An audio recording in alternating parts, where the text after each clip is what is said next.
¿En qué te fijas tú para escribir? Yo, sobre todo, más que fijar, intento no poner resistencia intelectual a las cosas cuando las veo. Intento, como decía Schopenhauer, ante las cosas hay que actuar como ante los reyes. Hay que callarse y dejar que ellas hablen. Y entonces yo lo que hago es observar, porque yo creo que un escritor no es, sobre todo un narrador, otra cosa es naturalmente un ensayista, un filósofo, pero un escritor no es el que piensa mucho, sino el que observa mucho. Todo el negocio, toda la finura de este negocio está en observar, ¿no? Y entonces uno observa, uno archiva, uno mira, y luego en la soledad, porque uno normalmente observa, pero las conclusiones las saca luego en la soledad cuando las recuerda, ¿no? Cuando las hace presentes por medio del recuerdo, e interviene entonces la imaginación, el añadido imaginario, ¿no? Y entonces es cuando las cosas cobran, ¿no? Un valor. Entonces realmente tu mirada es cuando realmente se hace penetrante y demás, ¿no? Pero ante todo mirar, observar, dejar que los sentidos se llenen, ¿no? Se llenen con las cosas, ¿no? Estar atento a todo. Para eso también hace falta, claro, una cosa que hoy no tenemos, ¿no? Que es lentitud, recogimiento y concentración, ¿no? Eso es fundamental. Yo creo que nada se ha hecho, ni en la ciencia, ni en el arte, ni en la literatura, nada se ha hecho nunca que no sea desde la soledad, desde el recogimiento y desde la concentración, ¿no? La palabra lentitud, que la usa Italo Calvino para hablar de lo que nos espera, o de lo que debiera ser parte del próximo milenio en el que ya estamos, ha sido totalmente destruida en la sociedad. La lentitud ya no la tienen ni los cocodrilos. Sobre todo cuando hay ñúes por medio. No, es verdad, ¿no? Es verdad, pero esto no es solamente de ahora, porque esto ya lo advertían. Después de la Primera Guerra Mundial, si uno lee a Ortega, lee a Adorno, lee a Benjamin, lee a Joseph Roth, a todos estos, todos se quejan de lo mismo, ¿no? O sea, los mismos lamentos que hacemos ahora lo hacían ya ellos, ¿no? Vivimos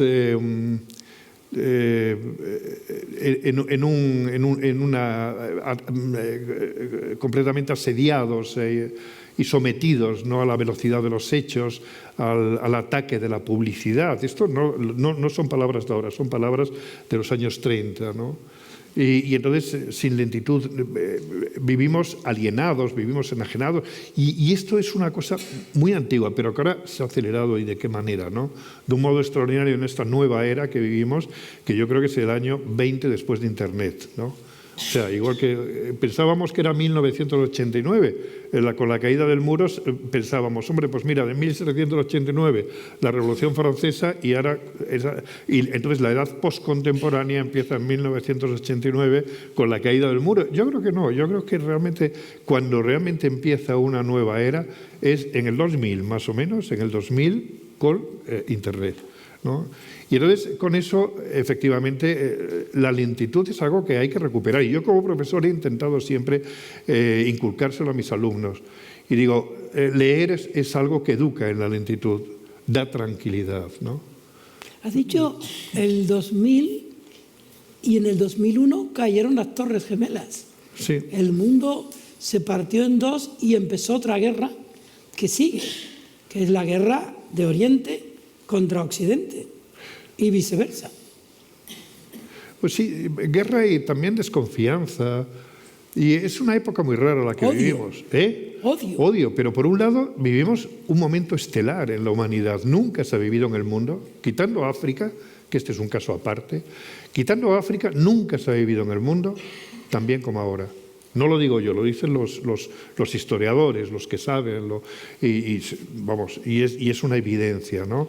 En todos lados se vive mejor, en todas partes. En España no digamos, ¿no?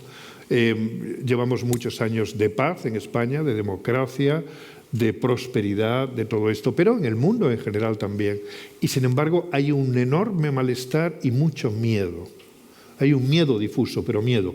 Y yo creo que lo que define esta época en la que vivimos es el miedo. La gente tiene miedo. Y por eso cuando aparece el miedo, sale el instinto de la manada, porque no estamos domesticados todavía. Todavía no hace tanto que bajamos del árbol y perdimos el rabo.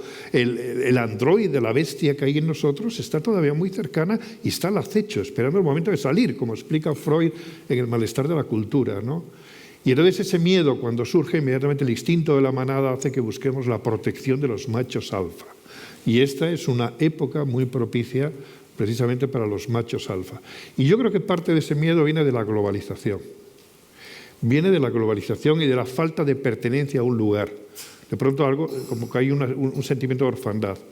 Erzenberger explicaba muy bien en un artículo, en un ensayito que tiene, que en un tren, cuando en un departamento van 2 personas, por ejemplo 2 o 3 pasajeros, si viene otro, se le recibe como un intruso. Se le recibe con desagrado, ¿no? Este que viene aquí a molestar, ¿no?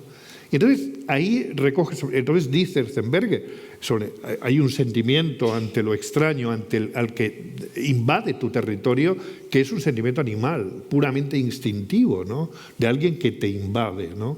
Y entonces ahora precisamente yo creo que ha aparecido por todos lados el miedo a lo extraño, el miedo al extranjero que viene y que no viene para buenas cosas, la desconfianza, ha aparecido todo este tipo de asuntos, ¿no? Y hay un miedo tremendo, ¿no? Pero ese miedo está excitado también por una confluencia de maldades disfrazadas de ideología. La maldad como objetivo, hacer el mal en el otro para que el otro no sea nunca tu igual, ¿no? Hacer el mal en el otro para que el otro nunca sea tu igual. Nunca sea tu igual. Eso lo leí en Freud. Ah. Sí, sí. Que yo también leo a Freud. Sí, sí, sí. Por ejemplo. Mira, ahora mismo en España se está excitando el miedo al otro para que no venga, para que no sea admitido. Sí, cierto. O sea, el otro día estuve en Egea de los Caballeros, donde hay 3.100 búlgaros. 3.100 búlgaros. Que están haciendo una labor ciudadana muy interesante, porque han repoblado un lugar del que se va la gente.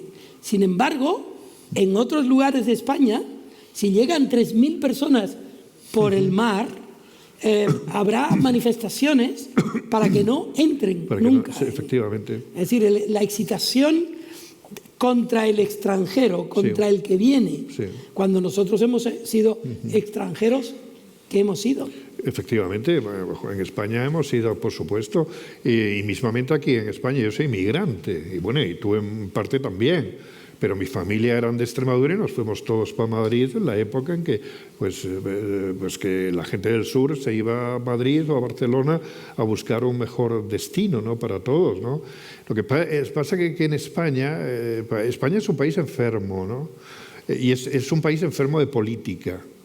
Porque, como decía Ortega y como repito Octavio Paz, y en fin, y una cosa que es evidente, la política no es una religión.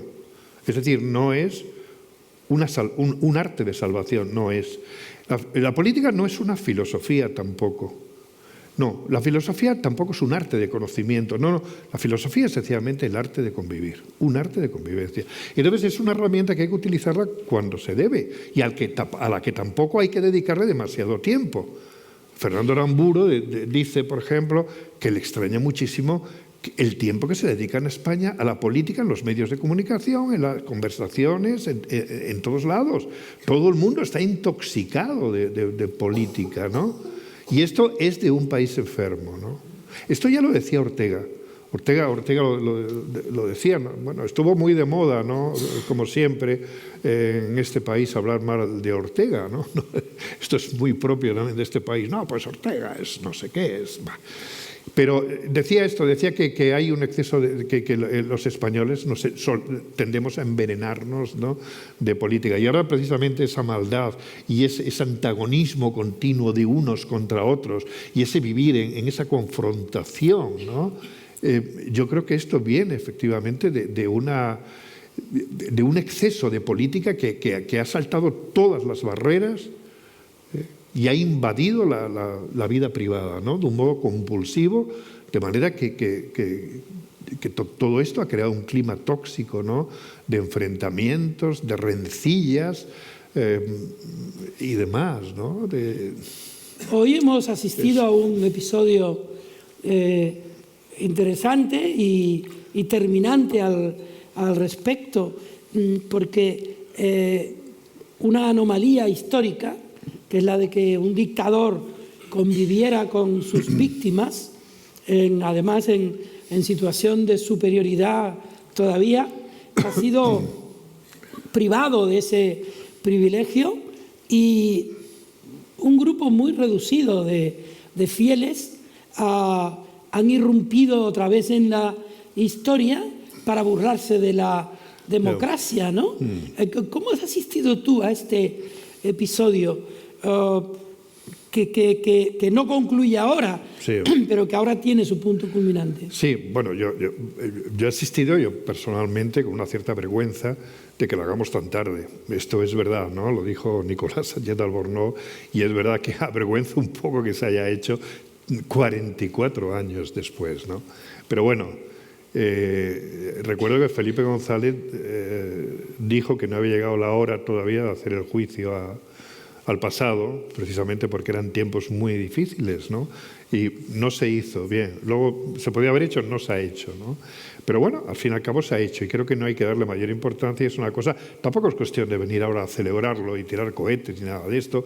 Bueno, pues, pero sencillamente es establecer una especie de normalidad histórica, ¿no? Esto es lo normal, y esto es lo que moralmente y políticamente se debía haber hecho y se ha hecho ahora, ¿no? Pero es verdad, si lo hablábamos antes, de que hay políticos que han sido todos, es decir, todos que sí han venido a decir, bueno, que este electoralismo, es que esto es aprovechar la ocasión, es que no, si con esto nos acaba el franquismo está infiltrado en todas las instituciones, lo cual me parece una barbaridad y habla de lo poco que nos queremos y nos estimamos los españoles a nosotros mismos. Vivimos en una democracia que creo que no está nada mal. Está bien. Claro que tiene defectos, muchos, y claro que tenemos que criticar todo eso. Donde hay un sistema de justicia que se puede criticar todo lo que se quiera, pero no funciona peor que en otros países democráticos. Pero no sé qué pasa, que en España no nos gustamos, no nos queremos. Nos quisimos mucho en la transición. Fue la única vez que nos miramos al espejo y dijimos, coño, qué guapos somos. Si estamos, joder, hasta en Europa. Parecía entonces que en Europa era lunes y en España era domingo en la transición. Quizá algunos os acordáis, ¿no? Estábamos todos muy contentos con la transición, con la democracia. Estábamos como niños con zapatos nuevos, ¿no? Y como les gustábamos a los demás, nos gustábamos también a nosotros mismos, ¿no? Pero fue una cosa fugaz. Inmediatamente volvimos otra vez a esta especie de complejo, ¿no?, que tenemos los españoles. ¿Y qué pasó, Luis? ¿Por qué? Eso digo yo, ¿por qué? Porque de pronto aquella democracia que iba bien, bueno, hubo problemas, ¿cómo no va a haberlos? Hubo algunos casos de corrupción, claro que los hay, pero esto tiene que estar previsto, ¿no?, que es así, ¿no? Y luego, poco a poco, yo creo que sencillamente la gente perdió la devoción, sencillamente pasó la novedad. Aquello fue una novedad. Y entonces la novedad hizo que nos sintiéramos contentos. La movida en Madrid, el no sé qué, el cine, la novela española, incluso se puso de moda, los escritores españoles alcanzaron un gran prestigio incluso entonces. Pero luego pasó esa novedad y nos volvimos otra vez a convertirnos en personajes torvos, ¿no?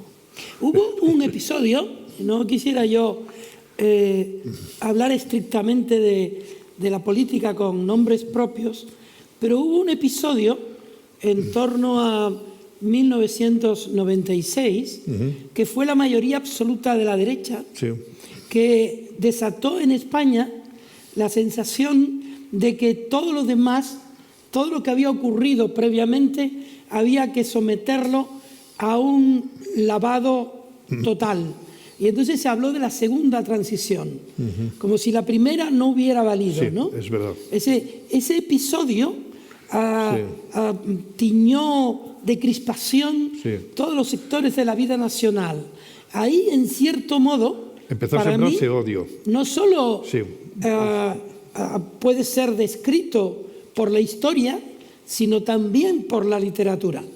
Y ahí yo veo un exponente de eso en tu libro, Lluvia Fina. Sí, hubo desde luego muchísima crispación en esos años. Y fue en los años en que empezó a crisparse la vida en España, ¿no? No sé si quizá antes o tal, yo tampoco quiero, en fin, ponerme ni dogmático ni nada parecido, ¿no? Pero sí, me parece que fue con el gobierno de Aznar, para decirlo, creo que fue cuando empezó a crisparse todo, cuando empezó a desautorizarse todo lo que había pasado anteriormente. Y cuando sí, esto en las hemerotecas creo que debe estar bastante claro y no se supongo que estará estudiado, ¿no? Pero fue efectivamente el momento en que en este país empezó otra vez ¿no? Esas dos miradas irreconciliables, esas dos posiciones irreconciliables de unos de izquierdas y otros de derechas, ¿no? Cosas que yo creo que durante el tiempo de Felipe González, yo tengo de todos modos la sensación, y pido disculpas a quien no comparta esto, pero es mi sensación, de que la única derecha civilizada que ha habido en España ha sido el PSOE. Y sobre todo el PSOE de Felipe González, en los tiempos aquellos, o de UCD también, ¿no?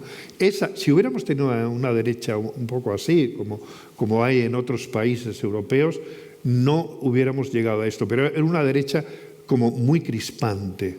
Era una derecha muy crispante y muy beligerante. Muy beligerante. Luego, bien, es verdad que se puede decir, y Zapatero también era beligerante, de acuerdo, también. Sí, también en algunos casos quizás también lo fue.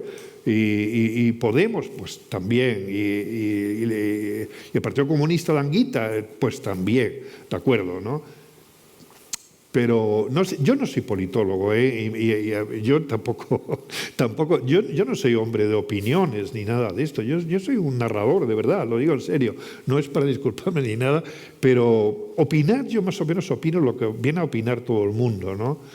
Yo creo que lo más valioso que hay en mí y lo que más estimo yo también de mí mismo es el conocimiento intuitivo, ¿no? El que me hace escribir historias y personajes que sí que pueden ser valiosos, eso sí. Pero yo en el mundo de la abstracción, de las ideas y demás, me muevo como cualquiera en una sobremesa, vamos, que no paso de ahí, ¿no? Luis, hay un episodio que quizá ya podría conectarnos con el tiempo y la atmósfera de Lluvia Fina, que es aquella primavera de la Puerta del Sol, 2015. Sí. ¿Qué supuso como cesura entre un tiempo y otro? Porque parecía como que había un resplandor. Yo me acuerdo de ir con Enzensberger a la Puerta del Sol y él creía que aquello era otra vez los cristales recompuestos de España. Sí. Y, sin embargo, parece que luego eso hizo como pompa de jabón oscuro, ¿no? Es una pena porque entonces yo recuerdo que todos nos caía bien, porque es verdad, eran de pronto los jóvenes que demostraban su malestar y además se manifestaban su malestar y su rebeldía y su protesta, ¿no? Interpelaban a todos y digo, es estupendo para una sociedad que de pronto los jóvenes digan hasta aquí hemos llegado, nos juntamos. Entonces inmediatamente hubo un problema que creo que casi todos detectamos. ¿Cómo se va a vertebrar políticamente esto? O sea, porque está muy bien, todo eso está muy bien, ir a la Puerta del Sol, manifestarse y tal. Pero si eso no se convierte en una forma política de actuación, se queda en nada, se queda en meras protestas, ¿no? Y bueno, esa herencia la recogió quien la recogió, ¿no? Y yo no sé, bueno, eso, pero a mí me parece que esa herencia, desgraciadamente, se ha Desbaratado. Sí, se ha desbaratado. Malbaratado. Pero es que además se ha traicionado también esa herencia, ¿no? Y entonces ha entrado dentro de los cauces establecidos por la política y de todos los tópicos de la política y de toda la ideología, una ideología un tanto arcaica que suena a algo apolillado, ¿no? Por lo menos a mí me suena a cosa vieja, y no tiene para nada, no ha recogido lo mejor de esa protesta, que era esa frescura juvenil de algo realmente nuevo, ¿no? Cuando realmente ese capital lo recogieron alguien que realmente Podemos, bueno, porque vamos a que para mí hace una política realmente vieja, ¿no? Una política vieja, una política apolillada desde mi punto de vista. Te pregunté al principio de dónde nace tu mirada, de dónde nacen los libros. Nos gustaría saber de dónde nació Lluvia Fina. Bueno, Lluvia Fina sí, ocurrió algo que no había ocurrido nunca, ¿no? Yo los libros los busco, porque hay historias que se buscan, hay historias que se encuentran, ¿no? Historias que te llaman, ¿no? Y que se apoderan de ti, que te cogen del pecho y te... Pero normalmente hay un ten con ten, tú encuentras, buscas y demás. Bien, y entonces con Lluvia Fina fue leer una noticia en un periódico, una noticia nada, la leí en El País a principios de verano del 17, ¿no? De 2017. Leí la noticia de una familia que se había reunido después de algún tiempo de estar sin verse y que ya había acabado con 1 o 2 muertos y varios heridos, no había acabado. Y de pronto algo se activó dentro de mí. Todo ese mundo interior que todos tenemos, porque todos tenemos un mundo interior, un gran tesoro de cosas escondidas, pero que están ahí sin activarse, están ocultas. Por eso decía Flaubert que lo más difícil de un escritor es encontrar su mundo, encontrar sus temas, ¿no? Y de pronto algo se activó en mí y de pronto salió, y de qué manera. Y entonces es que vi la novela de pronto hecha, porque todas mis experiencias familiares, de mi propia familia, de familias con las que yo que he visto, de las familias de mis amigos, las familias de mis conocidos, las familias que aparecen en las películas, las familias que aparecen en los libros, todo está lleno de familias por todos lados, ¿cómo no va a estarlo? Y todos somos sabios en esto de las pasiones familiares, en todo el repertorio sentimental de la familia, todo esto lo conocemos todos, ¿no? Y de pronto todo eso salió de mí y digo, pero si la novela está hecha, hasta se me ocurrió el título. Digo, Lluvia Fina, no en el mismo momento, sino en días sucesivos, pero fueron días muy intensos, días de revelación, ¿no? Y de pronto dejé un proyecto que tenía entre manos, que es con el que estoy ahora, ¿no? Y para escribir esa novela, porque es que me llamó con una fuerza tremenda. Y me extrañó que no se hubiera escrito una novela como esta. Digo, ¿por qué no se ha escrito algo así? Digo, que es algo tan sencillo, son todas las rencillas familiares, todas esas pequeñas cosas, todos esos agravios pequeñitos que se van acumulando en la niñez, luego en la adolescencia, porque tú me dijiste, porque acuérdate que tú me miraste, porque no sé qué, esos como desperdicios, ¿no? O sea, los materiales más banales con los que se puede hacer una tragedia. Todas esas pequeñas cosas, pero que son tan importantes, porque esa lluvia fina, todas esas pequeñas cosas quedan en el fondo, a veces quedan dentro del corazón y quedan ahí latiendo y dispuestas a convertirse en rencores y a ir... Creo que todos tenemos experiencias en esto, ¿no? Creo que todos sabemos hasta qué punto esto existe y a veces aleja a los padres de los hijos, a los hermanos, a todos, y a veces decimos ¿por qué? Y ahí es donde los psiquiatras, los psicólogos y demás entran en acción y descubren, ¿no? Descubren todo esto, ¿no? Y entonces digo, esto evidentemente es una tragedia y es una tragedia hecha con materiales de aluvión, con materiales baratos, ¿no? Que son esas pequeñas cositas, o sea, nada de como Sófocles, Edipo, Hamlet, etcétera, ¿no? Que son tragedias donde, bueno, lo que menos ocurre es un asesinato, de traiciones, asesinatos. Digo, no, esto es una cosa difusa. Son pequeñas cosas que no se sabe por qué crean enemistades, crean rencores.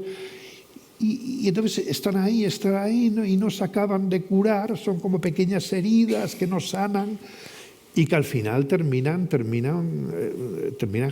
destruyendo, donde convierte a todos en víctimas de todos y terminan destruyendo a todos, ¿no? Neruda tiene un verso, Oda a las cosas rotas, que concluye diciendo las cosas que nadie rompe pero se rompieron. Eso es magnífico el verso, porque efectivamente entre todos como entre todos lo no sé qué y nadie lo mató, como dice. No, al esto. contrario.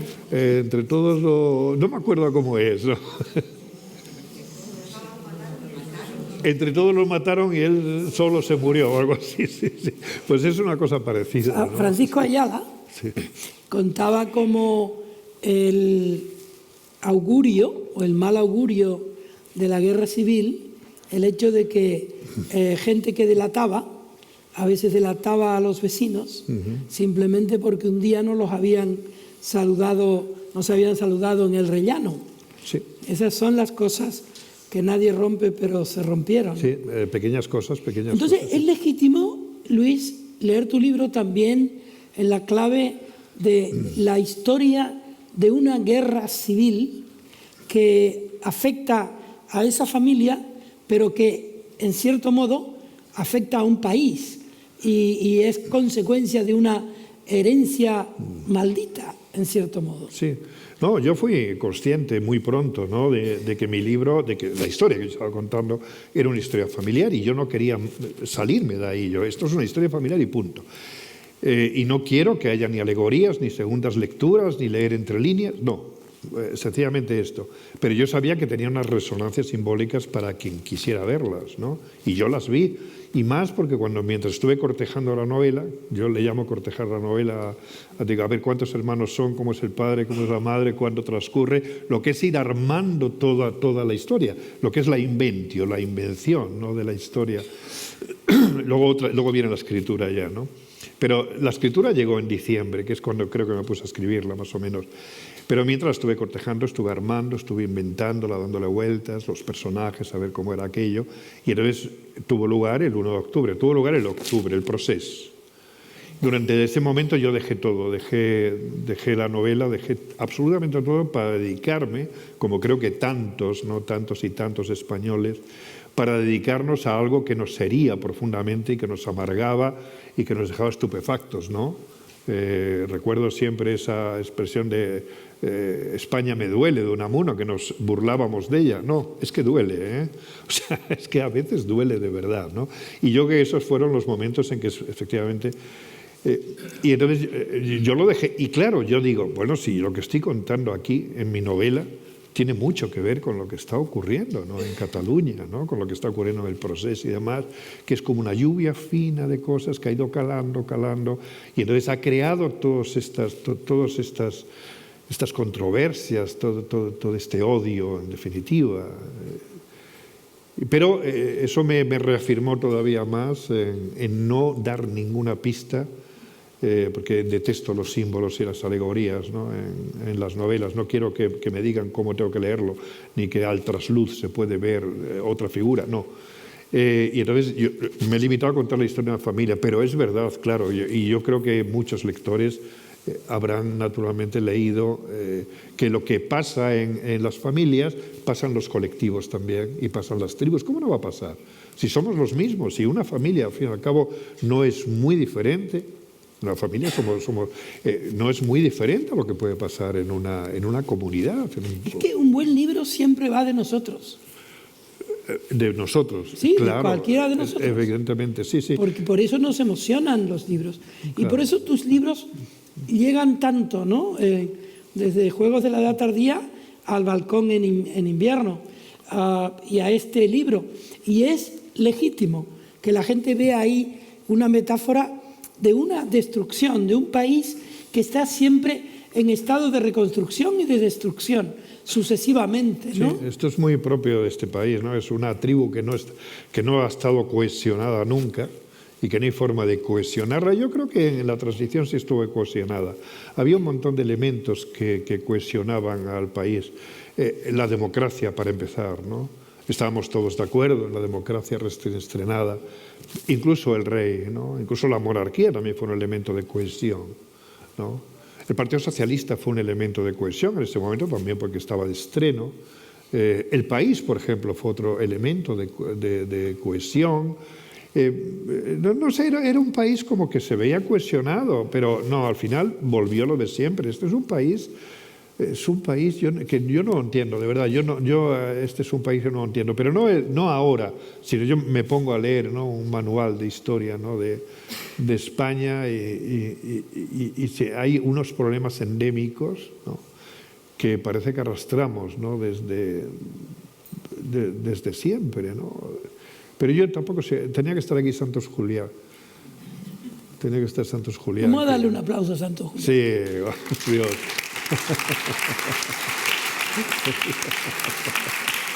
¿Cuánta falta hacen? Es verdad. ¿Qué significan las palabras para explicar las cosas? ¿Qué te han ayudado las palabras a explicar las cosas? Bueno, yo además de las palabras, lo primero es un enamoramiento de las palabras, y no un enamoramiento filosófico, sino poético, ¿no? Primero, cuando descubro la poesía, que bueno, yo la poesía la descubrí de pequeño, no, porque en mi casa no había libros, eran todos campesinos, y mi abuela, por ejemplo, que me contaba cuentos, era analfabeta, pero sabía muchos poemas. Sabía romances, sabía, bueno, cantidad de cosas, trozos de zarzuela que cantaba. Tenía la memoria llena de cachivaches narrativos, ¿no? Era como una biblioteca andante, ¿no?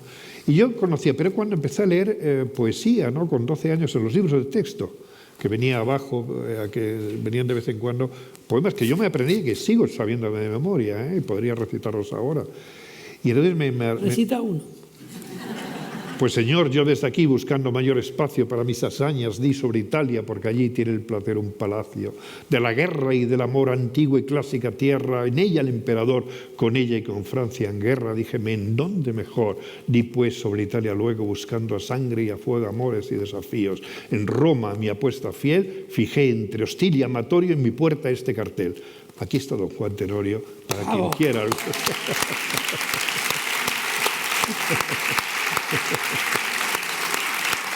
No, eso venía en el libro de texto y yo me lo aprendía.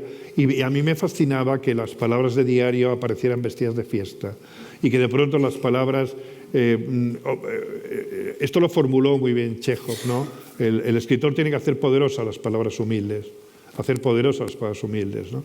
Y efectivamente, uno lee a Antonio Machado, yo voy soñando caminos de la tarde, son palabras muy sencillas, soñar, caminos tarde, pero ¿qué ha pasado? Porque el poeta de pronto las ha transformado y las ha convertido en palabras mágicas, ¿no?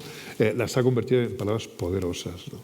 Y eso es lo que me fascinaba de la poesía, de los versos, ¿no? Y me sigue fascinando.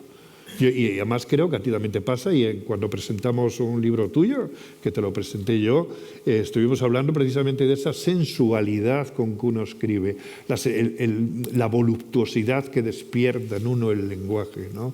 El placer, el llenor de las palabras, la música de las palabras, el extraer el significado, todo esto, ¿no? Oye, es verdad que, por ejemplo, la palabra soledad, sí, en un poema es menos soledad. Te acompaña, ¿no? Sí, la palabra soledad te acompaña. Sí, es que la palabra soledad es en un poema de Juan Ramón, por ejemplo, que habla tanto de la soledad, o en Machado, son poemas que adornan tu soledad, ¿no?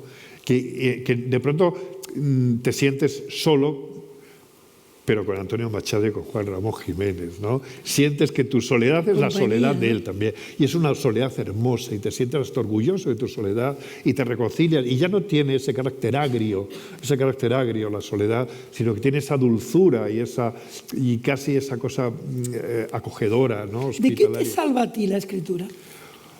Bueno, yo sin la escritura, no sé, mi vida, yo no creo que anduviese, no sé qué sería de mí, pero... Músico. No, bueno, sí, no, pero no guitarrista, porque empecé tarde y demás. Músico, me hubiera gustado ser músico, me hubiera gustado ser naturalista. Hoy, que no sé si lo comenté a Álvaro, me encanta Darwin, por ejemplo, Humboldt, todos estos, ¿no? Y contaba hoy algunas anécdotas de Darwin y tal, y no me hubiera importado ser naturalista, pero naturalista un poco aventurero, ¿no? Como Darwin, también era un poco aventurero, como Humboldt y demás. Me hubiera gustado vivir varias vidas, ¿no? Para ser un montón de cosas, incluso jugador de ajedrez, cosas, no sé. Futbolista, claro. ¿Del Madrid? Me hubiera encantado. Hombre, por supuesto que del Madrid, claro, ¿cómo no? Sí, eso claro que me hubiera gustado, ¿no? Pero bueno, al fin y al cabo he tenido... Y yo no concibo mi vida sin la escritura, y yo creo que me ha salvado. No sé, mi vida sin la escritura hubiera sido un desastre, La escritura ha sido la pasión, lo que ha dado sentido a mi vida. O sea, lo que da sentido a mi vida, lo que ha dado sentido a mi vida es la escritura. Y es mi tabla de náufrago, Entonces, para mí la escritura, no voy a decir que es todo, porque hay cosas muy importantes en mi vida, claro está, pero lo que da sentido a mi vida es la escritura, ¿no? Y yo me levanto por las mañanas y es que me levanto contento porque voy a escribir, ¿no? O sea, porque voy a escribir, y no sé, para mí es algo tan maravilloso y a la vez una cosa tan sencilla y tan... ¿Vas a escribir y qué pasa? Bueno, voy a escribir y claro, y me da cierto vértigo. Yo acudo todos los días a escribir como el enamorado primerizo a la primera cita. Todavía siento esa cosa de ¿me querrá, no me querrá? Sí, las palabras hoy se portarán bien conmigo, aparecerán por ahí las musas. ¿Cómo será el día hoy, no? Entonces, bueno, hago una especie de precalentamiento, ¿no? Con mis libros, tengo un montón de libros, 40, 50, y según vea yo que estoy, leo leo dos minutos, ¿no? De esto, de lo otro, y entonces me pongo a escribir, y a veces digo, es imposible, yo no sirvo para escribir. ¿Cuántas veces se me apaga el alma por completo? Y digo, si yo no sirvo, no se me ocurre nada. Es que torpeza, imposible, pero sigo, naturalmente, porque yo sé que hay que seguir, ¿no? El otro día entrevisté en Londres a un escritor que tiene tu paciencia, tu manera de afrontar la historia, que es William Boyd, y me hizo subir a un altillo donde tenía los libros en los que había basado cada uno de sus libros. Leía tantos libros para escribir luego, que era fascinante, y los tenía todos como en un altar. Fíjate. Me pregunto, cuando estabas escribiendo Lluvia Fina, ¿qué había alrededor? Y cuando estabas escribiendo El balcón en invierno, ¿qué había alrededor? De uno y de otro. Lo mismo, no. Yo tengo, ya te digo, unos 40 o 50 libros que los tengo todos allí, una estantería al lado de mi mesa, al alcance de la mano, ¿no? Y son los que me estimulan, ¿no? Esto yo hablé una vez con Torrente Ballester y lo mismo, ¿no? Y él dice, hay libros que a mí me estimulan, entonces por la mañana a veces no tengo ganas de escribir, y para hacer un precalentamiento, para entrar en acción, para ponerte, ¿no? para ponerte bien y tal, pues entonces él leía, por ejemplo, mucho el Ulises de Joyce. Decía que era un libro que a él le estimulaba mucho. Entonces afinaba su sensibilidad, es como los antiguos afiladores que pasaban por las calles con su flautilla y entonces iban afilando los cuchillos. Pues también hay libros, los clásicos españoles, bueno, y hay tantos y tantos, no voy a dar una lista ahora, pues es interminable, que de algún modo te afilan los cuchillos, afilan la sensibilidad, la búsqueda de la precisión, el gusto por las palabras, y luego activan tu mente, ¿no? Y entonces te concentras. Y yo siempre se lo decía a mis alumnos, digo, no sabréis lo que valéis hasta que no os lo ocurréis de verdad. O sea, que os encerréis, y por eso yo los hacía escribir 2 horas todas las semanas, ¿no? Era obligatorio. Y para que aprendieran a concentrarse y a pensar en algo concreto y suyo, algo concreto y vuestro, de vuestro pasado. Si escribís algo no sobre la primavera en general, sino aquella primavera de cuando erais niños, etc. Digo, y concentraros, sobre todo concentraros y veréis qué cantidad de cosas hay dentro de vosotros que están ahí esperando. No para que seáis escritores, no, eso es lo de menos, no. Es para sencillamente para que sepáis que dentro de todos nosotros hay un verdadero tesoro de conocimientos, de intuiciones, de cosas que son únicas además, porque todos somos diferentes, ¿no? Porque nuestro pasado y todo es diferente. ¿Y tú cómo lo haces? Que preguntas mucho, pero... Me olvidé. No, por ejemplo, yo qué sé, Un golpe de vida, tú lo escribiste, es tu libro más rabioso de todos, tú lo escribiste con rabia ese libro, ¿no? Mira, estos 2 libros... Sí. Están llenos de sentimientos. Todos tus libros están llenos de sentimientos. Los sentimientos son, desde mi punto de vista, los motores de tus libros. Hay como un resplandor y tú te pones a escribir. Y ese resplandor puede ser un sentimiento que luego se junta con otros sentimientos. En el caso de Lluvia Fina son sentimientos oscuros, difíciles, complicados. Y este libro es un libro feliz, donde hay sentimientos felices. Lo del balcón, sí, es un... Me gustaría que tú contaras cómo ves hoy que han influido en ti esos sentimientos y cómo has ido aliviándote de ellos o nutriéndote de ellos en un caso o en otro. No, yo siempre tengo muy en cuenta, ¿no?, eso que hablabas de los sentimientos, el consejo que le daba Joyce a Beckett. Dice, escribe lo que te dicte la sangre, no la inteligencia. Y uno tiene que atender precisamente al corazón, tiene que atender a sus sentimientos, tiene que escribir con las tripas más que con la inteligencia. La inteligencia viene luego y es una compañera maravillosa, pero uno tiene que escribir, encontrar sus temas. Yo creo que esa es la tarea de un escritor, la principal y la más difícil. Decía Flaubert que era la más difícil y que era cuestión de suerte, que hay escritores que lo encontraban en su mundo y otros que no lo encontraban nunca, ¿no? Encontrar tu mundo. Y efectivamente yo he ido vendimiando mi vida. He vendimiado mi infancia, como tú. Yo creo que la infancia no se acaba de, como tema literario, no se agota nunca. Hay otras edades de la vida que sí se agotan, pero la infancia no se agota jamás, creo. Tengo la sensación. He escrito sobre mi adolescencia, he escrito sobre mi época de guitarrista, he escrito las relaciones con mi padre, que fueron tormentosas, he escrito sobre asuntos oscuros de mi vida, de algunos de los cuales apenas soy consciente, solamente los entreveo apenas en la memoria, ¿no? Sí. He escrito otras cosas que me he inventado, naturalmente, porque la imaginación es fundamental. Donde un poquito de realidad es suficiente y la imaginación pone el resto. Yo creo que hay escritores que necesitan mucha realidad y poca imaginación, y hay escritores que necesitan poquita realidad y lo demás lo pone la imaginación. Yo soy de estos últimos, más bien. Pero siempre tiene que haber un sentimiento. A mí me tiene que emocionar lo que escribo. Tengo que sentir que lo que escribo es lo que realmente debo escribir, ¿no? Es lo que debo escribir. Y escribir con lo más, sí, como decía esto, escribir con la sangre. Y hasta qué punto esto ha ido mitigando, en cierto modo ha ido mitigando las insatisfacciones, las heridas que te va dejando el pasado, la muerte de mi padre, por ejemplo, la pérdida de la infancia, que para mí fue una cosa tremenda, ¿no? Los amores imposibles de la adolescencia, ese ansia que todos sentimos, ese afán por conseguir lo imposible, en el amor, en la amistad, en la belleza, esa cosa que no te deja sosegar a menudo, ¿no? Que es eso que debió sentir Dédalo cuando con las alas desolló a su padre y dijo, no, Ícaro desolló a su padre, que era Dédalo, dijo, no, yo sigo más arriba, sigo hasta el sol, o los que construían la torre de Babel, ¿no? Siempre más, ¿no?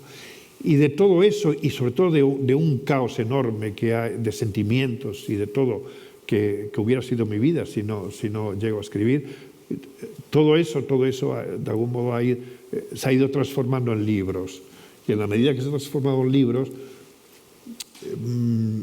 ha ido sosegando mi vida, me he ido sosegando. No sé si me estoy explicando, porque es todo tan... Es el mundo de los sentimientos, uno no hace pie en esas aguas, ¿no?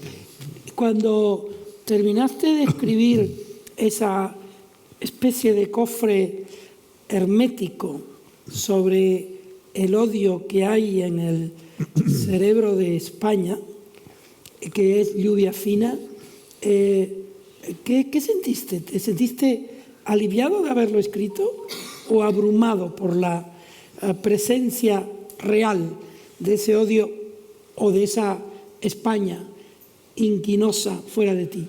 Sí, es verdad que a pesar de que es una historia de una familia, España estaba ahí, ¿no? De algún modo estaba pues, en fin, todos los alrededores, el vecindario, el barrio, todo, ¿no? Y yo, a pesar de que el libro es muy intenso y tiene sentimientos muy fuertes, yo me mantuve bastante distante, ¿no?, respecto a ellos. Y lo único que recuerdo es una gran felicidad de haber escrito este libro.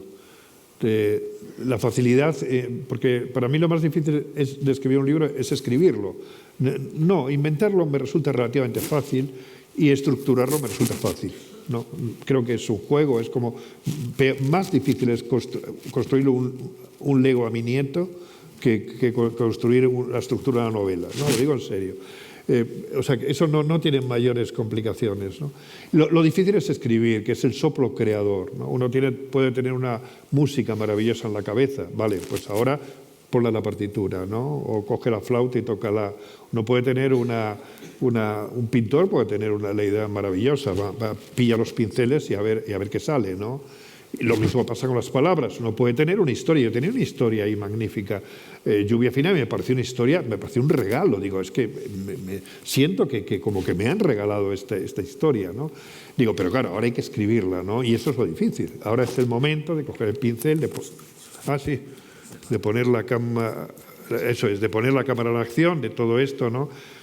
Y entonces, para mí es lo más interesante y el momento fundamental, escribir. Escribir es el momento donde uno tiene que escribir cada línea, cada párrafo, cada línea, ¿no? Tiene que tener cierto resplandor. A mí me gusta que las páginas de mis libros resplandezcan, pero que resplandezcan, pero que no se note, ¿no? Me gusta que mis libros sean bonitas, que las páginas de mis libros, me gusta escribir bonito y eficaz, como juega el Madrid en sus buenos momentos. ¿Bonito? No me acuerdo. ¿Eh? Ya no me acuerdo. ¿No te acuerdas? A veces, yo sí me acuerdo. Que es bonito y eficaz, me gusta. No me gusta la escritura rutinaria, burocrática, que despacha el argumento sin más. Me puede gustar más o menos... Esos son los bestsellers. Sí, los bestsellers, pero también es Balzac, por ejemplo, Dostoyevsky, pero amigo, es que tiene una fuerza, el mismo Kafka, ¿no? Pero claro, es que la belleza quizá no viene en la página, viene... Sí, resplandece cada página de Kafka, de Dostoyevsky. ¿Cómo no? A pesar de que no son estilistas, pero hay muchas maneras de ser estilista, ¿no? Para mí más importante, por supuesto, que la belleza del lenguaje es la construcción de cada escena. Eso es lo importante. La belleza conseguida a corto plazo es puro chisporrote y puro ingenio, que es lo que le pasaba, por ejemplo, a Umbral, que escribe de maravilla, pero a veces se perdía en el puro ingenio, ¿no? Y entonces lo que resplandecía era los hallazgos a corto plazo. Pero luego hay otros hallazgos estéticos, son más importantes, más a largo plazo. Me he enrollado mucho con esto, pero bueno. Luis, sí.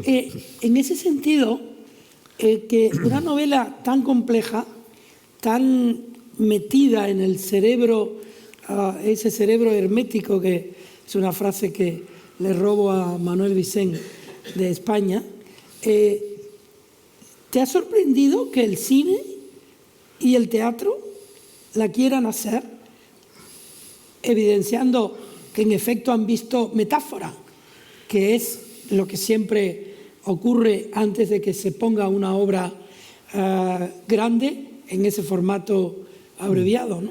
Bueno, sí, la van a llevar al teatro, efectivamente, y además bien, la van a llevar muy bien, gente muy buena y empresarios muy buenos, ¿no? Y me hace muchísima ilusión, me hace mucha ilusión verla en el teatro, porque yo soy un enamorado del teatro, a pesar de que no voy demasiado al teatro, soy un enamorado del teatro. Y estuve 18 años en la Escuela de Arte Dramático y tal, y me haría mucha ilusión verla, ¿no? Ver que eso que he escrito de pronto se encarna, ¿no? La palabra encarnada, ¿no? En un actor, en actores y demás. Y sí, me gustaría, y también hay una propuesta para llevarla al cine. Y bueno, yo cuando lo estaba escribiendo pensaba que era una más teatral que cinematográfica. Digo, es como bastante teatral esto, ¿no? Y sí, es bueno. Lo que quiero decir es que esos que lo llevan al cine o al teatro habrán visto ahí un argumento metafórico potente. Es decir, que es una historia de una familia, pero también es una historia que excede lo que es la circunstancia familiar, con lo cual aquello que decíamos al principio, pues... Pero incluso aunque sea la historia de la familia, con eso basta. Con eso basta, no hace falta que sea mucho más. Ya la historia de una familia es mucho. La historia de los hermanos ¿No Karamazov. tienes miedo de que te simplifiquen la...? Bueno, eso es un riesgo, ¿no? Claro, pero bueno, ese riesgo ya me imagino que todo escritor lo asume, ¿no? Pero te hace ilusión. Me hace mucha ilusión, sí. Me hace ilusión verla en el teatro y bueno, tengo más miedo al cine, a lo que la puedan simplificar en el cine que en el teatro. Creo que en el teatro va a aparecer la palabra, porque el teatro es el lugar de la palabra. ¿Ya le has puesto cara a tus protagonistas? ¿Te refieres a actrices o algo así? ¿Actriz? No.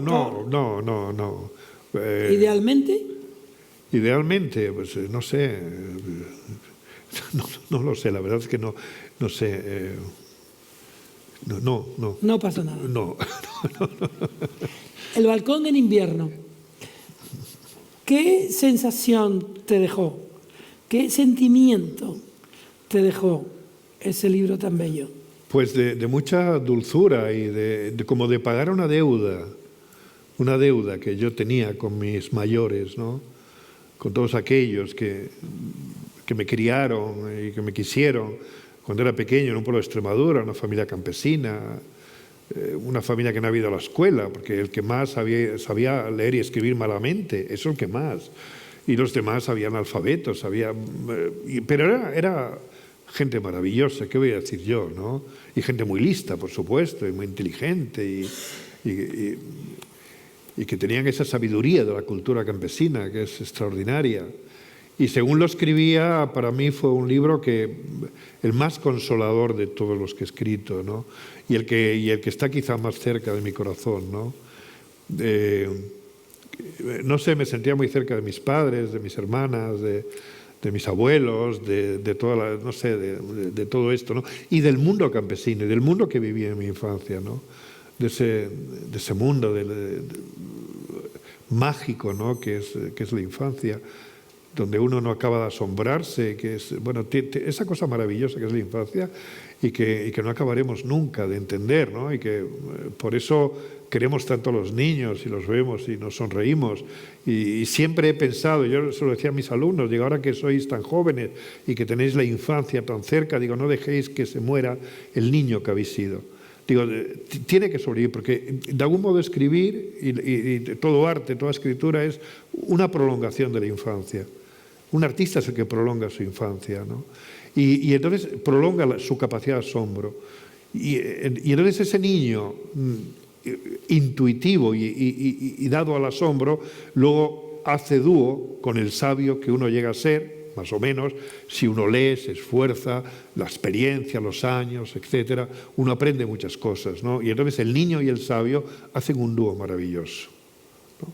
Y entonces escriben los dos, escribe el niño, y entonces es lo bueno de escribir con la sangre y con la inteligencia, de escribir con la intuición y con el entendimiento lúcido, de escribir con todo esto, ¿no? De escribir como un filósofo y a la vez como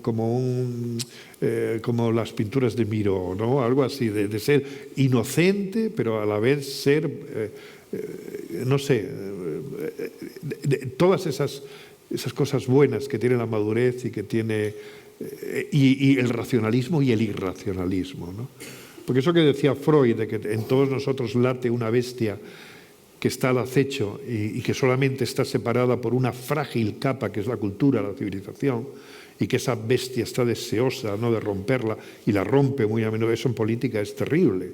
El irracionalismo en política es terrible, pero sin embargo esa bestia es muy útil para escribir. A esa bestia hay que sacarla y decir, ponte en el hombro y ve dictándome. Y luego vuelves otra vez para abajo, pero de momento díctame. Hay que contar siempre con esa cosa irracional, porque además la escritura y el arte tienen que ser el terreno de la absoluta libertad. Ahí no puede haber coacciones, ¿no?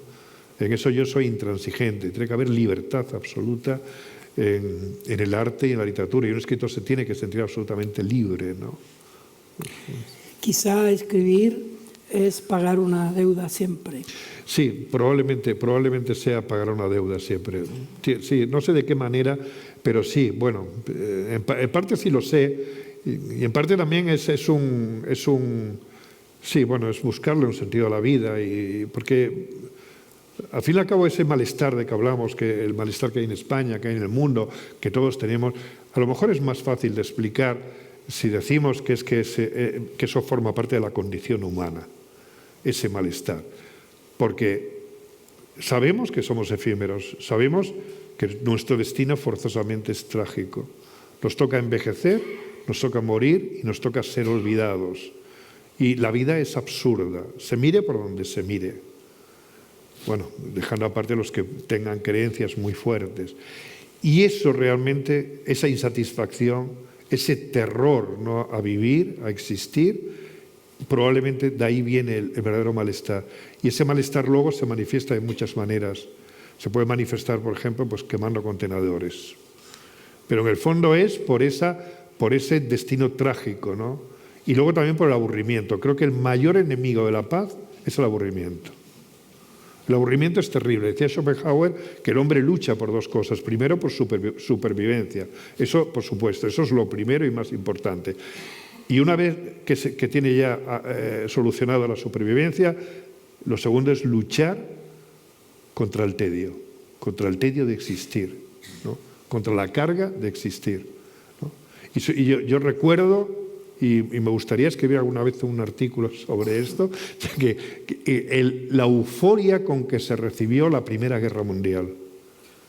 En todos lados hubo manifestaciones, en todas partes, de un bando y de otro, manifestaciones eufóricas, porque la gente se aburría, la gente estaba aburrida, porque la gente se aburre, la paz aburre, la democracia aburre, la gente se burlaba de Suiza, porque dice, solamente ha inventado el reloj de cuco, son muy aburridos, porque no les pasa nunca nada. Y la gente se aburría de esto. Y es verdad que la gente se aburre de esto, por ese malestar interior que hay en todos los hombres. Y entonces hay un hambre de romanticismo y la gente quiere acción, quiere cosas. La bestia que está al acecho quiere carnaza, quiere carnaza. Y entonces muy a menudo el aburrimiento, o sea, para luchar contra ese tedio y contra ese destino trágico, que lo que pasa es que miramos otra parte. Todos sabemos que nuestro destino es trágico, pero miramos otra parte y hacemos bien además, porque no vamos a estar todo el día mirando esto. Y eso muy a menudo es lo que lleva a la acción, y lleva a la violencia y lleva a lanzarse, ¿no?, a aventuras que pueden llegar a ser siniestras, ¿no? El reloj de cuco dice que son las 9:05, una hora desde que empezamos. Pues se ha pasado ha volando. sido un verdadero placer escucharte. Se ha pasado volando esto. Luis. No, muchísimas gracias a ti, porque es que me siento tan a gusto contigo y no sé, es un amigo al que quiero y admiro mucho. Ayer, durante la cena, escribí un artículo, ¿se puede decir? Sí. Estamos cenando, estamos con Pilar, estaba también Álvaro y tal, y tenía que escribir un artículo para sobre un tema importantísimo, que es el Barcelona. La victoria del Barcelona. La victoria del Barcelona, que era una cosa importantísima. Y entonces, mientras nos pusieron unas croquetas, que a él no le gustan las croquetas, aprovechó que mientras nosotros comíamos croquetas, allí mismo con el ordenador, para escribir un artículo que salió un artículo muy bonito. Yo lo he vuelto a leer esta mañana y es un artículo precioso. Y lo hizo así, de esta manera, y participando en la conversación, ¿eh? O sea, estaba... Yo digo, pero ¿cómo puede ser? Joder. No, y luego además escribe unos libros extraordinarios. Si ustedes quieren ahora hacerle preguntas, están invitados. Pero antes apláudanle. No.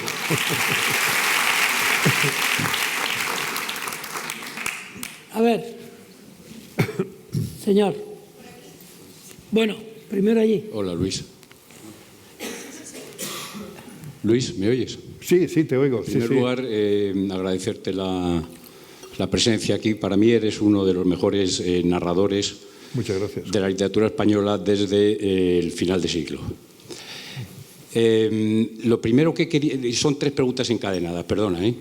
La primera es, ese soplo que dices que te llegó, tú eras profesor de literatura, si no recuerdo mal, ese soplo para empezar a escribir, ¿cómo y cuándo te llegó? Sí, pues me llegó en la adolescencia. Y precisamente por el enamoramiento de las palabras, porque de pronto a mí bueno, y luego también por mi carácter solitario y luego por la insatisfacción. ¿Qué tipo de insatisfacciones tiene uno en la adolescencia? Evidentemente la soledad, el sentimiento de no encontrar un sentido a la vida, y luego naturalmente ese sentido a la vida te lo podían dar las chicas del barrio si te quisieran, pero como no te querían, pues normalmente desengaños amorosos, cosas de estas, y entonces bueno, en ese momento hay una carencia dentro de ti, un vacío que tienes que llenar de algún modo, y entonces bueno, pues lo llenas, ¿no? con palabras, y yo creo que de ahí surge, ¿no? Pero es un misterio muy bien guardado, porque se sabe de dónde viene el odio. El odio viene, o sea, alguien en algún lugar del mundo, ahora mismo hay alguien con un cuchillo esperando a alguien para matarlo. Sabemos cómo es el sentimiento, sabemos que se llama odio. Ahora bien, también ahora habrá un muchacho, una muchacha que se habrá encerrado en una habitación con una guitarra a inventar una canción. ¿De dónde? ¿Cómo se llama ese sentimiento? No sabemos cuál es, ¿no?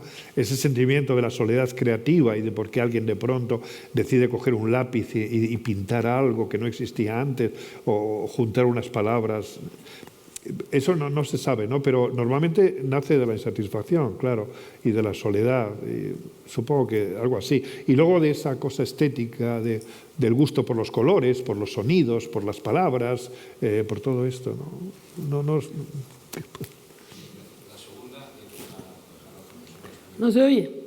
La segunda es, después de escribir Juegos de la Tardía, que para mí es tu mejor obra y para mí no ha sido superada, sentiste seguramente esa dificultad de escribir la segunda. ¿Cuánto te duró y si efectivamente sentiste un gran vacío? No, sentí cierto exceso de responsabilidad y es malo. Sentir el exceso de responsabilidad es malo, como también el déficit de responsabilidad, ¿no? Y bueno, pero lo bueno que tiene la escritura es que cuando te pones a escribir es como una isla, ¿no? Es como una isla, ¿no? Que te olvidas de todo y dices, bueno, pues he escrito esta y ahora escribo la segunda y bueno, y tienes que seguir para adelante y ya está, ¿no? No sé, bueno, sí, sentí me sentí un poco abrumado, ¿no? Por el éxito que había tenido la primera novela y me sentí un poco vigilado, ¿no? Y me dedicó Forges un chiste que luego me regaló, además, y lo tenemos en casa enmarcado, ¿no? Que estaban en la Feria del Libro muchos monigotes de esas cabecitas y tal, y se pone, te veo preocupado, y se pone, es que soy landero y tengo que escribir la próxima novela. Y decía el otro, ¿y cómo se va a titular? Me están esperando con toda la artillería. ¿Y te esperaron? Sí, bueno, sí, algo de eso hubo, pero bueno. Sí. Señor. Perdona, me ha quitado el micrófono, pero me quedaba la tercera, que creo que es la más importante, dada el tema. ¿Y por qué no la hiciste la primera? Humana, no, porque van encadenadas. Vale. En la página 154 de la Juegos de la Tardía haces decir a Faroni, en el fondo todos somos poetas. Quiero que expliques esa frase, por favor. Bueno, yo creo que antes me refería a esto. Todos dentro de nosotros tenemos un mundo interior muy rico. Todos tenemos, porque todos somos únicos, como nuestras huellas digitales son distintas y nuestros rasgos, los rasgos de nuestra cara son distintos, también nuestra alma por fuerza es distinta. Y si sabemos laborar en nuestro pasado y en nuestras cosas concretas y despertar nuestros sentimientos, en todos nosotros hay, no sé si un poeta, un artista, algo, pero sí hay alguien original y que naturalmente tiene cosas que decir. No sé si poeta o filósofo o algo, pero todos dentro de nosotros tenemos cosas. Y esto yo lo he comprobado con mis alumnos, hasta los alumnos que no tienen ningún tipo de vocación artística, ni maldita la falta que les hace, cuando tenían que escribir, porque yo los obligaba a escribir, digo, pero no a escribir bonito, me podéis escribir telegráficamente, como queráis, pero escribir sobre lo vuestro. Rescatad de la memoria los restos del naufragio, veréis qué cantidad de cosas hay que vosotros ni siquiera sospecháis.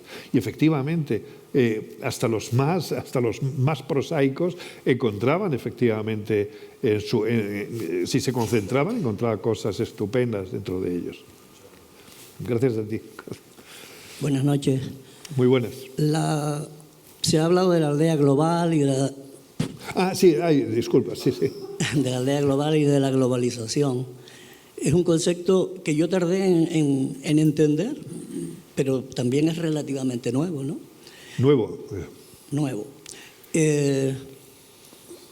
Para mí es nuevo todo lo que sea de los 30 o 40 años para atrás, ¿no? Ahora mismo es una línea que tiene dos sentidos, una dirección y dos sentidos. No voy a hablar de las perversiones o de los beneficios de cualquiera de las dos cosas, pero ahora mismo, ¿en qué sentido se dirige el mundo? Hacia la globalización, porque me ha parecido advertir en los últimos tiempos que volvemos otra vez un poco como a encerrarnos en nuestra frontera y que ya lo que fue la Unión Europea y eso pues está como un poco de modé y más bien volvemos a ser Alemania, Francia, España, Italia, encerrados en nuestras fronteras. ¿Va el mundo en ese sentido o es una percepción errónea por mi parte? No. Yo además no puedo ser árbitro de esto, ni puedo... no puedo ser árbitro de esto, claro, ni puedo aconsejar lo que yo opino y tal. Yo creo que vivimos en una dictadura económica. ¿No? Vivimos en una dictadura económica. Y entonces lo que realmente se globaliza es, aparte de todas las mercancías, una mercancía fundamental que es la mano de obra. Y entonces se está globalizando la precariedad laboral del tercer mundo. Y eso realmente es la verdadera globalización y lo que está realmente marcando todo lo negativo que tiene la globalización, ¿no? Esto lo explica muy bien Sami Nair, lo explica muy bien Joaquín Estefanía, que también tiene un libro sobre esto, Stiglitz, Krugman, el economista, ¿no? Donde es una globalización perversa, porque está hecha naturalmente por un sistema capitalista que busca bajo todos los medios el mayor beneficio.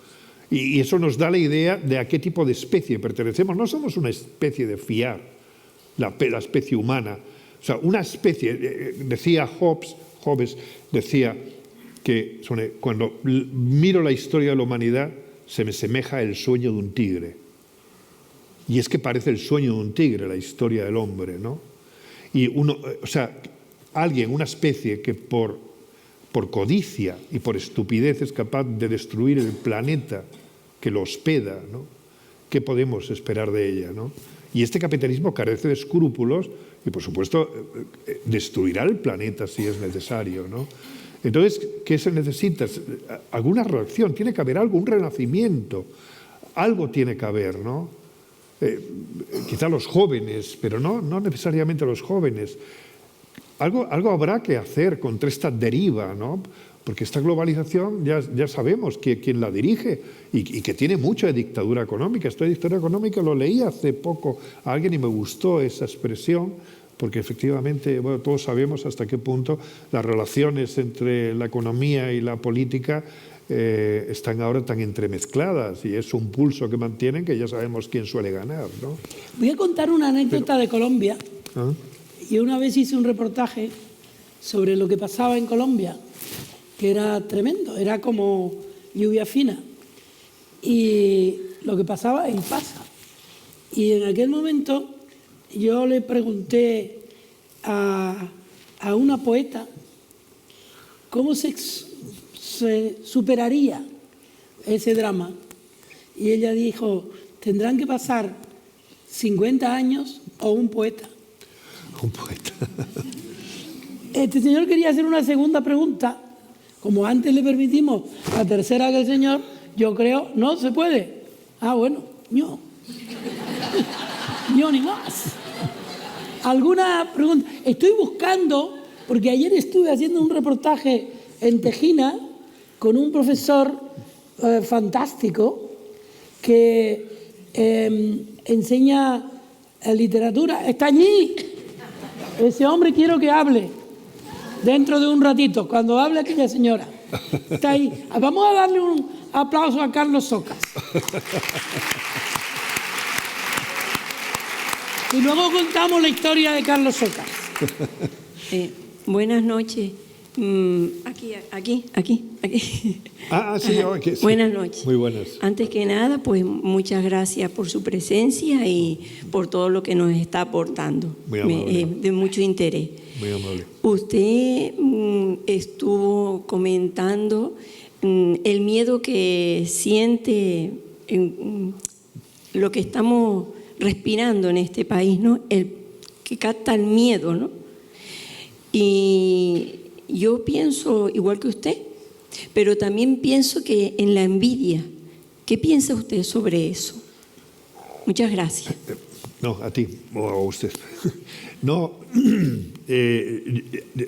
Sánchez Ferlosio decía que ese tópico de que los españoles, que el vicio nacional es la envidia, decía que en realidad es el vicio de todos los que quieren ser envidiados, en el fondo, ¿no? Bueno, era una ferloseada, ¿no?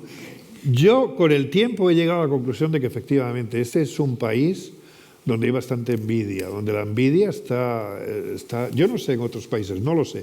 Si uno se mete en Twitter, yo en Twitter no colaboro, no participo, pero sí soy un mirón, en fin. Y entonces, efectivamente, la envidia está a la orden del día, ¿no?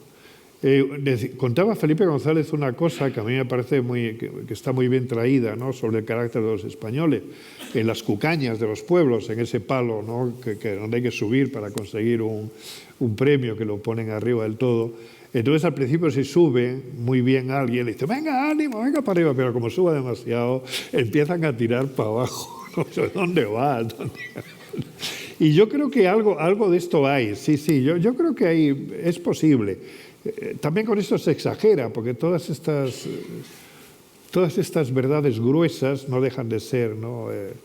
De ser imprecisas, ¿no? Pero sí, yo creo que la envidia campa por sus respetos, pero también la envidia campa por sus respetos por ese clima tóxico que tenemos, ¿no?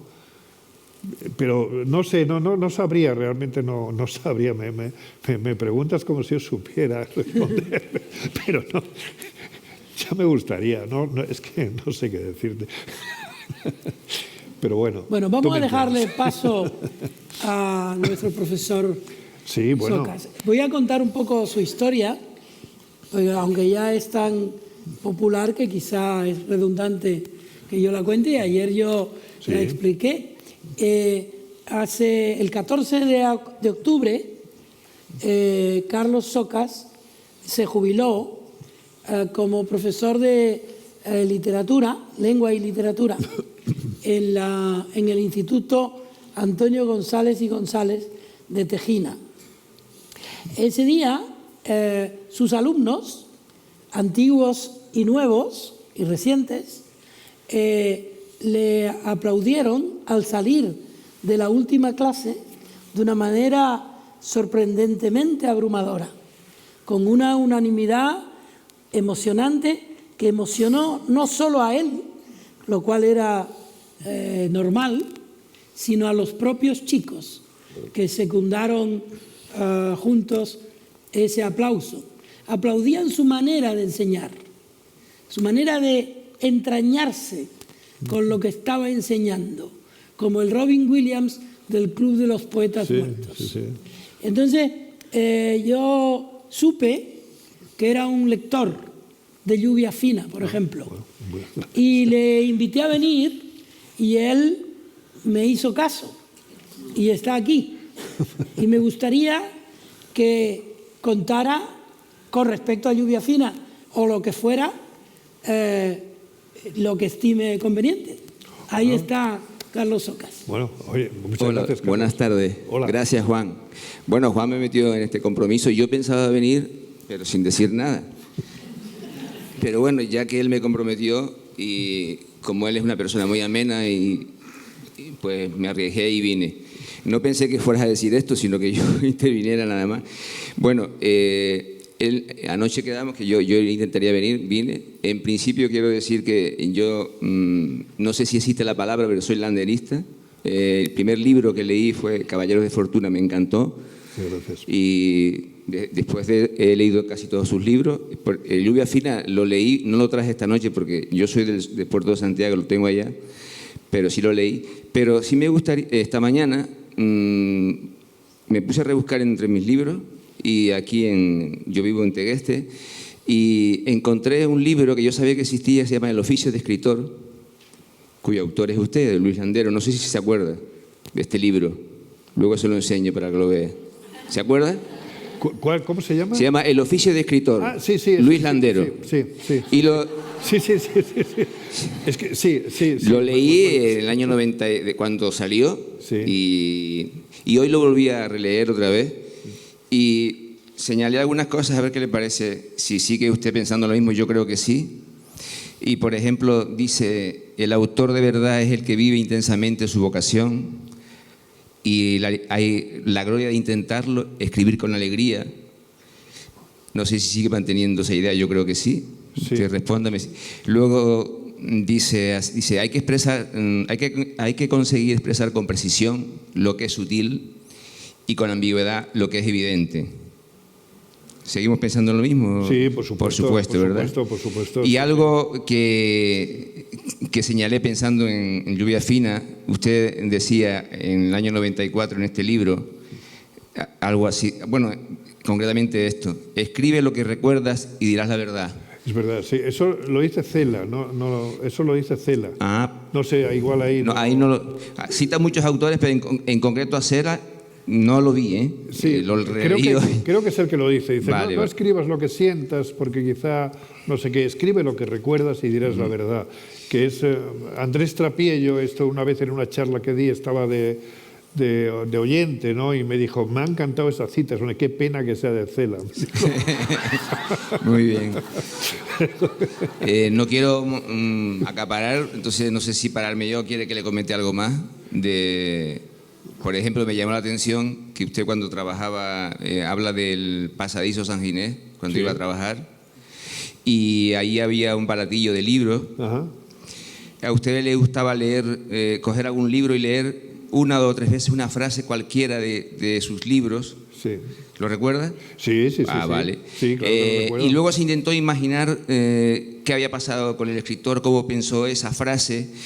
Y yo, siguiendo su ejemplo, pues me acordé de una frase, o más bien de una escena, porque usted también habla de escenas en la obra narrativa, por lo menos en aquella época. Y me acordé, por ejemplo, de Gabriel cuando quiere celebrar el cumpleaños de su madre y llama a sus hermanos. Entonces yo me empecé a imaginar qué iría después, si usted pensó en el espacio, en el tiempo, los personajes, usted que el tiempo lo mide como si fuera un relojero, que se lo escuché alguna vez decir. Y intenté hacer lo que hacía usted con esos libros y me imaginé un montón de situaciones. Sí, pero ya vi que usted comentó antes algo de que fue una noticia en el periódico. Sí. No, lo del tiempo sí, es claro, pero es que en esta novela el tiempo hay que medirlo naturalmente con un buen reloj, claro. La madre en principio iba a cumplir 90 años y digo, vale, pues 90 me parecía una edad venerable y tal, pero digo, si pongo 90, entonces las hijas son muy mayores, entonces o me voy muy lejos en el tiempo o las hago mayores a las hijas, y entonces tuve que bajar la edad a 80. Bueno, entonces en 80 estaba bien, ¿no? Claro, no puede ser 82 ni 83, tiene que ser un número redondo. Y bueno, pero estas cosas son un poco de artesanía, ¿no? A mí me gustan mucho estas cosas de artesanía porque a mí me hubiera gustado tener un oficio. A mí me gusta mucho el bricolaje, aunque soy un manazas, ¿no?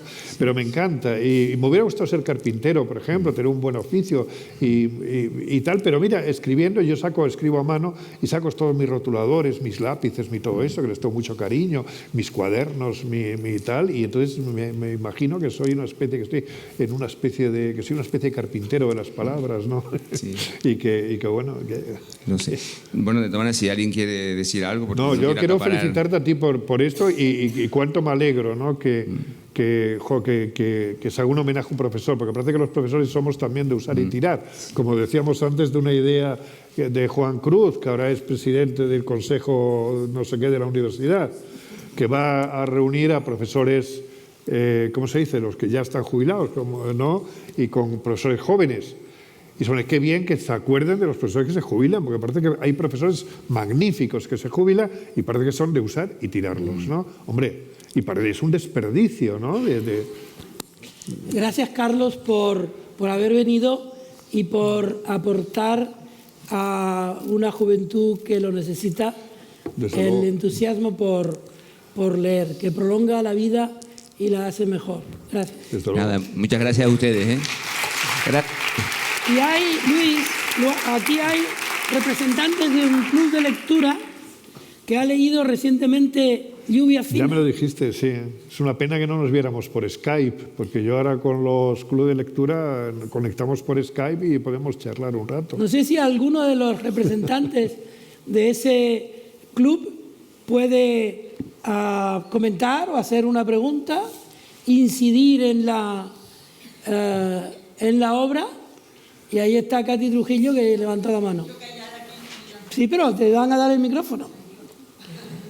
Ella está ahí, al lado de la joven rubia, la chica morena. Hola, buenas noches. No está avisada, ¿eh? No estoy avisada. Esto es puro atraco. A mí me cogió así de sorpresa. Que no veo soy aquí. yo. Ah, estás aquí, es verdad, y disculpa. Sí, tenemos un club de lectura que son los compañeros, antiguos compañeros míos que están ahora en la consejería y otros compañeros que nos hemos jubilado, somos de diversas edades. Y el último libro que se comentó fue Lluvia Fina. Y nos gustó a todos mucho. Yo le mandé a Juan una foto. Sí, y Juan me la mandó a mí. Sí. Del grupo comentando el libro. Qué claro, bien. a nosotros, a mí por lo menos, me impresionó tanto la descripción de los personajes que yo digo, tiene que ser que él los conoce, que es gente que él ha vivido, cosas que él ha vivido, porque es que están muy bien, muy calcado todo. No, pues muchas gracias. Pues eso lo que más me asombró a mí fue eso, la característica de los personajes, las situaciones, nada, y agradecerle. Yo me lo compré y lo leí porque Juan me lo recomendó. Él fue el que me recomendó el libro. Y yo lo recomendé al club de lectura, pero a todo el mundo le ha me debes gustado un montón mucho. de dinero. No, Andrés. ya lo creo. Bueno, Juan además ha sido, yo creo, el principal impulsor de Lluvia Fina, porque me hizo una entrevista en El País que tuvo bastante repercusión, una entrevista muy estupenda de las que hace Juan, ¿no? que se sale de las rutinas, de esa cosa acomodaticia de muchos periodistas. Bueno, ¿no? ya está bien, ¿eh? Bueno, ¿alguna pregunta más? Aquí, señor. Buenas noches. Hola. Muchísimas gracias por estar aquí. Quería hacerte una pregunta sobre un asunto que has comentado. Concretamente la idea, has dicho muchas ideas muy sugerentes, pero ha habido una idea que me ha chocado. Me gustaría que lo explicaras un poco más. Has dicho que, o te he entendido, que quizá uno de los mayores enemigos de la paz sea el aburrimiento. A mí me ha chocado que lo hayas dejado ahí. Supongo que como cualquier intelectual, escritor, con las ideas muchas veces se busca la provocación. En cualquier caso, no sé qué piensas de la injusticia o de la sed de justicia que tiene el ser humano para cambiar la realidad, que a veces no es nada cómoda. Muchísimas gracias. No, lo del aburrimiento, bueno, no sé, esto se ha dicho desde hace mucho tiempo, ¿no? Que cuando el hombre se aburre es un animal peligroso, ¿no? Sí, incluso sí, la democracia aburre, la paz aburre, ¿no? Y, lo decía el otro día, estoy ahora leyendo las memorias de Singer, de Isaac Behavis Singer, ¿no? Isaac. Sí, entonces dice, lo subrayé además, sobre los pueblos aburren cuando hay largos periodos de paz, ¿no? Y me llamó la atención, un hombre que además... Pero esto lo dice Schopenhauer y demás, y yo creo que algo de esto tiene, ¿no? Y ¿qué pienso del afán de justicia del hombre? Ojalá hubiera más afán de justicia, ojalá hubiera más, ¿no? Y ojalá fuéramos más solidarios, porque a veces pasa como con la educación. A veces pensamos, la educación pertenece a las escuelas. No. De nada sirve. Bueno, sí sirve. Sirve tener buenos profesores, buenas escuelas, un buen plan de estudios. Pero si la sociedad no participa de los valores educativos, no funciona la cosa, ¿no? Toda la sociedad tiene que comprometerse con esto. Con la justicia lo mismo, no podemos delegar la justicia a los jueces. No, entonces, bueno, y tenemos que ser justos también nosotros con todo, ¿no? Y tenemos que ser un poco implacables en el afán de justicia, por supuesto. Y a mí me gustaría que en este país el afán de justicia, ¿no? Fuera como, por ejemplo, en Suecia, donde a la más mínima, en fin, alguien puede dimite o demás, ¿no? Y luego, claro, ¿qué vamos a decir, ¿no? sobre cómo se ha agrandado la diferencia entre o sea, la creación de riqueza enorme que ha creado el capitalismo, ¿no? Este capitalismo feroz en el que vivimos, y las pocas migajas que van llegando del festín a los que están abajo.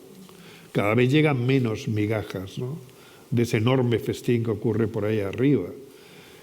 Y bueno, y no sé si eso realmente llevará a un... Mira, en Chile, en Ecuador, lo que ha ocurrido ahora, ¿no? Sin ir más lejos, ¿no? Y no sé hasta dónde aguantaremos, hasta dónde aguantará, ¿no? Este sistema en el que los jóvenes no tienen trabajo, tienen trabajos precarios, y crea una enorme frustración. Yo no sé hasta dónde puede llegar la frustración que sin duda existe, ¿no? Ahora, a mí se me ocurre una cosa. Es que me pierdo en estas cosas porque... que la justicia debe ser algo raro, porque la gente dice administrar justicia, ¿no? Es como si fuera un medicamento. Es que no sé si te refieres a la justicia de los jueces o a la justicia social. Me refiero a algo más universal. Más universal, ya. Hay un entendimiento de la justicia que permite crear un diálogo más universal, ¿no? Y que, por poner un ejemplo, sería partiendo de la simplicidad, ¿no? No se puede tener tantos unos y tampoco otros, ¿no? No se puede observar la realidad de un país donde han crecido el número de millonarios que son portadores a lo mejor de un porcentaje nacional. A eso me refiero, a ese elemento de la justicia. Claro. No me refiero a la administración de justicia, sí. a la creación de leyes, que yo creo que eso está detrás. Sí, exactamente. Sí. Pues, ¿qué vamos a decir de esto? ¿Y qué vamos a decir de la miseria que hay en tantas partes? ¿Y cómo esa miseria se solucionaría con un poco de buena voluntad? Luis, y respetando a todos esos autores, me parecía poquito frívolo decir o ligero, ¿no? Sí. Decir que el aburrimiento es la causa más importante del conflicto. Sí, bueno. Lo haya dicho que lo haya dicho. No, sí, ya. Peter Hanke lo repite en el ensayo sobre el cansancio. Sí, se dice, bueno, se ha dicho muchas veces, lo han dicho muchos filósofos y demás, pero yo no veo que sea frívolo. Es que realmente creo que el tedio es lo peor que le puede pasar a alguien. Eso es una verdadera tortura. Cuando uno se aburre en la vida y no sabe qué hacer y siente como una carga la existencia, eso es tremendo. Y eso produce tristeza, melancolía, frustración, mala leche. Produce todo esto. Pero en Chile no creo que hayan salido a la calle. No, hombre, bueno, no. Nos van a poner otra vez la luz roja, ¿eh? No. Nos van a poner otra vez la luz roja. Me refiero sobre todo en países ricos más que nada. Me refiero. No, por supuesto que en Chile no salen a la calle, ni en África la gente no tiene tiempo de aburrirse, además. Señores, ha sido un verdadero placer. Desde luego para mí. Muchas gracias. Muy amable.